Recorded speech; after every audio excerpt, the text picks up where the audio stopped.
Thank you. Well, thank you all for coming out tonight. It's been good to have this forum, and I appreciate the good work that you do every day in your capacity in the schools or whatever else it may be. This is an important election, and you have a major choice to make.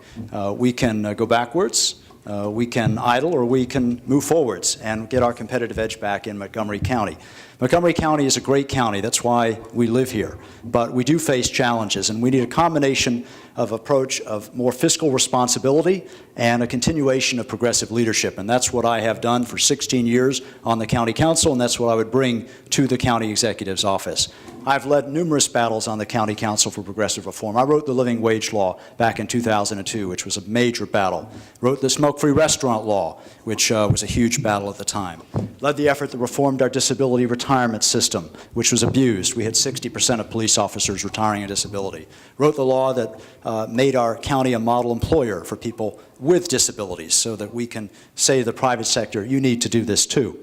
And I've just introduced legislation to establish partial public financing for county elections to reduce the influence of interest groups in elections and to encourage more candidates to run and get small individual contributors. These are major reforms that were very tough. They're long battles. It took 12 years to get the authority to do public financing for elections. But all along, I've been a strong voice for fiscal responsibility as well, because we need to make sure that our dollars are stretched. Every dollar is limited, and I will spend your dollars that way.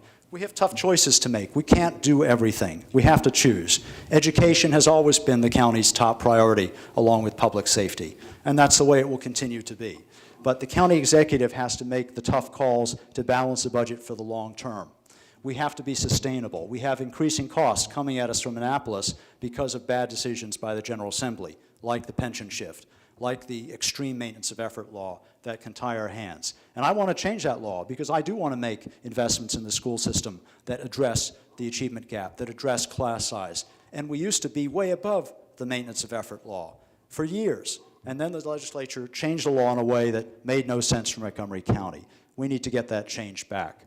So if you want to see a leader who is going to stand up when interest groups ask for too much, who's going to fight for progressive values, who's going to remember who's not in the room, who doesn't have lobbyists, who doesn't have a PAC, who doesn't have access to a lot of money, who has a record of getting things through the council, who is willing to stand alone when necessary. You know, it is the county executive who negotiates deals with developers and with our public employee unions.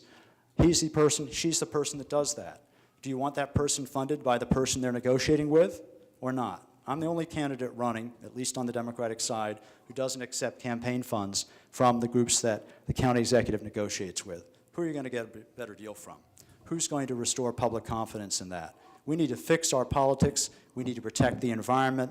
We need to be good stewards, both environmentally and fiscally, and we need to make sure that everybody in the county knows that they count. Thank you. I ask for your vote on June 24th.